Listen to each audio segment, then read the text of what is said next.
श्री गणेशाय नमः, श्री सरस्वती नमः, श्री कृष्णाय नमः। देखिए, आज आपको श्री भागवत महापुराण के चौथे स्कंद का 10वां अध्याय श्रवण कराता हूँ। आप प्रेम से मन लगाकर श्रवण कीजिए। इस 10वें अध्याय में ध्रुव अलकापुर जाए, जैसे मारे यक्ष सब अति वीरता दिखाए। मैत्रेय जी बोले कि शिशुमार प्रजापति की ब्रह्मी नामनी कन्या से ध्रुव जी ने विवाह करके शिशुमार प्रजापति की ब्रह्मी नाम की कन्या से ध्रुव जी ने विवाह किया था। करके उसमें कल्प और वत्सर नामक दो पुत्र उत्पन्न किए। दूसरी स्त्री वायु की कन्या इला नामनी से महाबली ध्रुव जी ने उत्कल नामक पुत्र उत्पन्न किया और उसी रानी से एक रत्न रूप कन्या उत्पन्न की। उत्तम कुमार ने अपना विवाह ही नहीं किया था, वह पहले ही हिमालय पर्वत के भीतर आखेट खेलने को गया था। वहाँ एक बलवान यक्ष ने उनको मार डाला और उसकी माता भी उसके समान गति को पाकर मर गई। जब ध्रुव जी को मालूम हुआ कि उत्तम कुमार यक्ष के हाथ से मारा गया, तब कोप अमर्ष शोक में मग्न हो जयदायक रथ में बैठ कर अकेले ही पुण्य जनों के निवास स्थल अलकापुरी पर चढ़ाई की। रुद्र के अनुचर जिसमें वास करते हैं, ऐसी उत्तर दिशा में जाकर हिमालय की गुफा में ध्रुव जी ने अलकापुरी देखी। तब बड़ी बाहु वाले ध्रुव ने शंख ध्वनि की, जिसके शब्द से आकाश और दशों दिशाएं गूंज उठी, मानो वज्रपात हुआ। हे विदुर, उद्विग्न मन करके यक्षों की स्त्रियां अत्यंत भयभीत हुई। तब शंखनाद सुनकर कुबेर के महाबली उपदेव, महाभट, गुह्यक, राक्षस, गंधर्वों ने प्रथम तो पृथ्वी और पर्वतों की ओर देखा। जब कुछ दृष्टि न आया तो क्रोधवंत हो कुबेर बोला कि ऐसा कौन बली है जो हमसे युद्ध करने आया है, और शंख बजाया। यह कह हथियार उठाए ध्रुव जी के सम्मुख आए। यहाँ एक शंका होती है। ध्रुव ने अपने भ्राता उत्तम कुमार के मरने का वृत्तांत सुनकर बड़ा भारी युद्ध मूर्खों के सदृश क्यों किया? भगवान का प्यारा होकर विचार से हीन काम करना यह बड़े आश्चर्य की बात है, और राज्य के लिए क्षत्रियों को युद्ध करना यह बड़ा शोभा है। बिना प्रयोजन युद्ध करना यह अत्यंत मूर्खपन है।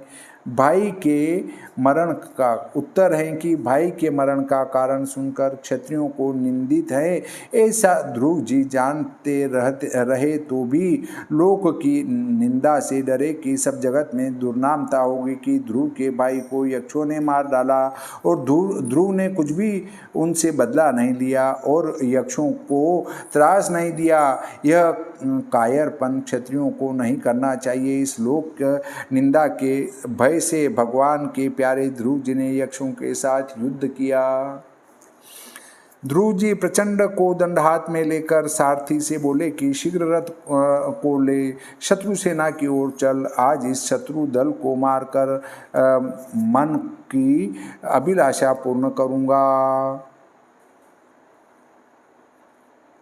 नृपनंदन के गंभीर वचन सुन सूत ने रथ को ऐसे दौड़ाया कि पवन भी मन में लज्जित होता था।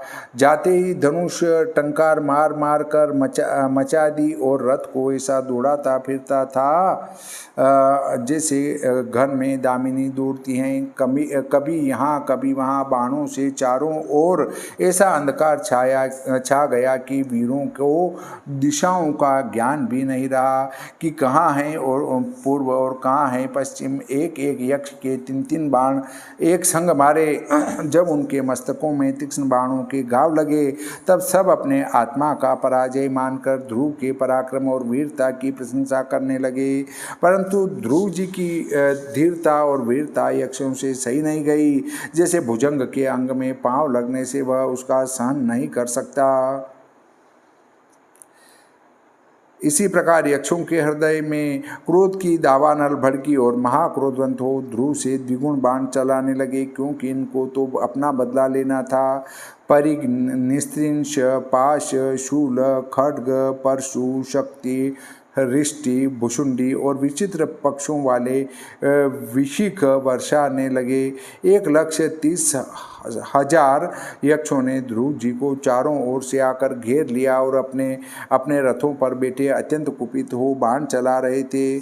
उस समय उत्तानपाद का पुत्र बहुत शस्त्रों से ऐसे ढक गया जैसे अधिक वर्षा होने से सुमेरु पर्वत घटा में छिप जाता है। जो सिद्ध लोग आकाश में विमानों पर बैठ देख रहे थे उनमें बड़ा हाहाकार शब्द हुआ कि हाय, आज सर्वनाश हो जाएगा। आज मनु वंश का मार्तंड पुण्यजन रूपी सागर में डूब गया।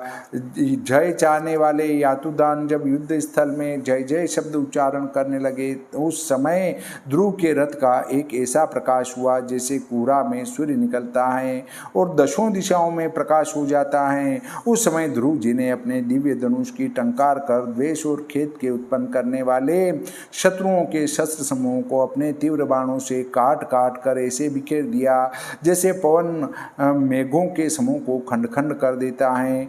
ध्रुव के धनुष से जो बाण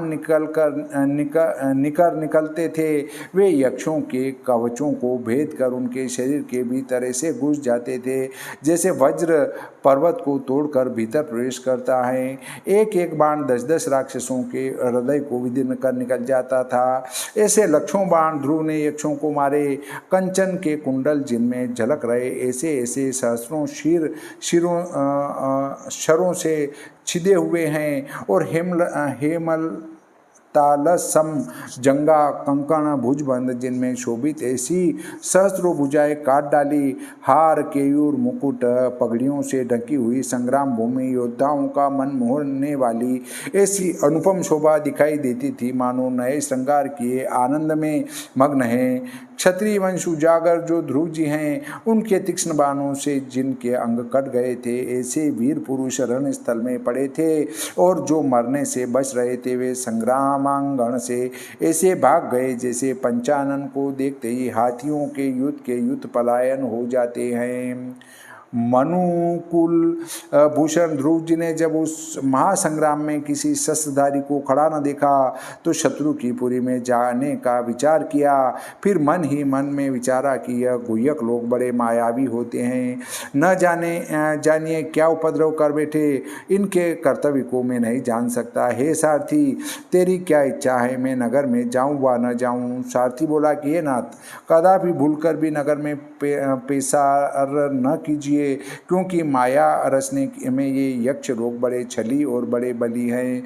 कोई न कोई छल अवश्य करेंगे तो फिर जीती हुई बाजी हाथ से जाती रहेगी और सदा पश्चाताप मन में बना रहेगा। ध्रुव विचित्र रथी अपने सारथी से यह बातें कर रहे थे और वेरियों के पुनरुद्योग की शंका से विचार पूर्वक रथ को रोके हुए खड़े थे कि इतने में आश्रित समुद्र के गर्जन सा शब्द सुनाई दिया और चारों ओर से आंधी सी धुरी उड़ती दृष्टि पड़ी।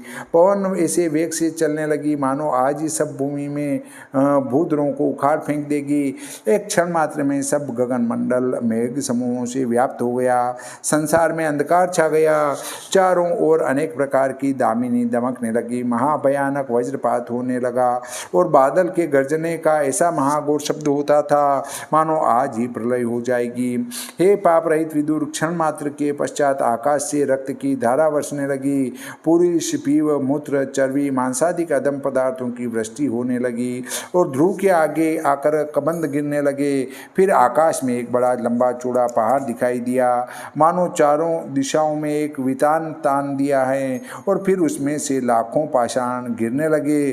फिर अखंड वृक्षों की वर्षा होने लगी। फिर अत्यंत भयानक अग्नि के अंगारे आने लगे। फिर दसों दिशाओं से गदा, परिघ, मुसल, खड्ग और महाकठोर कुठार गिरने लगे। फिर कुपित हो वज्र समान श्वास लेते हुए सहस्रों सर्प फण उठाए पुकारते कुपित हो आंखों से अग्नि सी लपटें निकालते ध्रुव पर धाये। फिर मतवाले मतंग, सिंह, व्याघ्र, वराह, ऋक्ष, श्वानों के समूह चारों ओर दौड़ने लगे। फिर 2-2 सिर वाले, 5-5 सिर वाले, 10-10 सिर वाले, 5 भुजा वाले, 10 भुजा वाले, 20 भुजा वाले, 3 चरण वाले, 6 चरण वाले, 9 चरण वाले, अनेक अनेक भांति के भूत प्रेत वेताल आने लगे और ध्रुव जी को भय दिखाने लगे। फिर समुद्र भयंकर लहरें लेता चारों ओर से भूमि को डुबाता, भूधरों को गिराता चला आता है और प्रलय काल के समान महाघोर शब्द करता हुआ भयानक रूप से ध्रुव जी के समीप आ गया। कायरों को ऐसे अनेक प्रकार के तीक्ष्ण त्रास दिखाने के लिए असुरों ने अपनी आसुरी माया रची। असुरों ने जब ध्रुव जी पर अत्यंत दुस्तर मायाओं का प्रयोग किया तब ऋषिश्वर और मुनीश्वर अत्यंत कृष्ण भक्त ध्रुव को दुखी देखकर आकाश से पुकार पुकार मंगलवाची शब्द कहने लगे। सप्तऋषि बोले कि हे ध्रुव, हे उत्तानपाद के कुमार, कुछ शंका न कीजिए। श्री गोविंद के चरणारविंद का ध्यान लगाओ। वह शारंग धन्वाधारी मृत्युओं के भय हरण हारे वासुदेव भगवान शरणागत प्रतिपालक तुम्हारे शत्रुओं का शीघ्र नाश करेंगे। हे ध्रुव, जिनका नाम लेने से सुनने से बिना परिश्रम बिना उपाय इस संसार से पार हो जाते हैं। श्रीमद्भागवते महापुराणे चतुर्थे स्कंदे भाषाटिकायां ध्रुवस्य यक्षय स युद्धवर्णनम नाम 10वां अध्याय। बोलिए श्री सरस्वती मैया की जय, श्री गणपति जी महाराज की जय, श्री कृष्णचंद्र भगवान की जय, श्री रामचंद्र भगवान की जय, बजरंग बली की जय।